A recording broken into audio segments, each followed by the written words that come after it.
Boker Tov, Shavua Tov. First and foremost, today's breakfast has been sponsored by the Azizi brothers, Byron and Daniel, for the complete Refuah Segulit of Binyamin Ben Zilpah.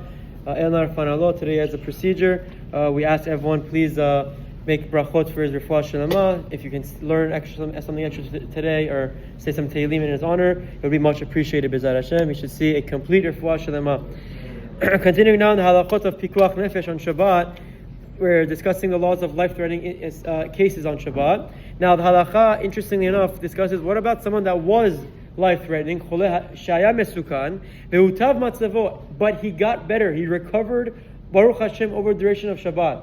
What's the halacha? The Ovadia writes, chole shaya b'metzav sakana, ve'utav matzavo, ve'lidre rofim yatzav michlal sakana, and a patient that was critically ill over Shabbat, they treated him, and Baruch Hashem, he feels better and is no longer a critically ill patient. Over Shabbat, this change occurred.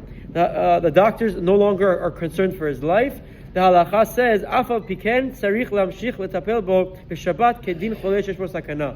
Nevertheless, we continue treating him over the duration of Shabbat as a chole shesh bo sakana, as a critically ill patient. Because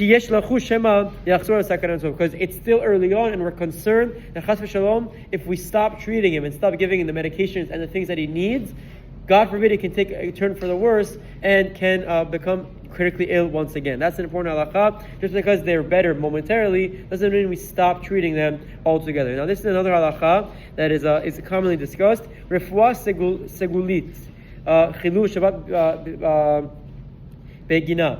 So the halakha now discusses types of medications, types of refuah that aren't medically prescribed, but what we call in Hebrew segulit, where based on segulot, based on different types of I don't even know how to describe the word segula in this term.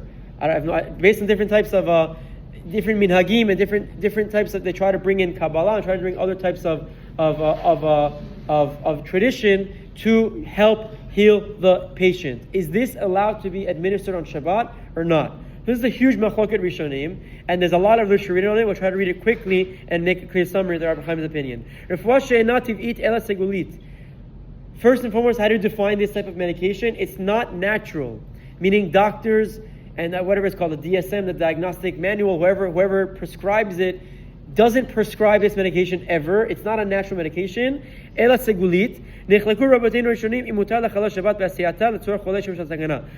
machloket with the Rishonim if you're allowed to break Shabbat to prepare such a medication for a sick person on Shabbat.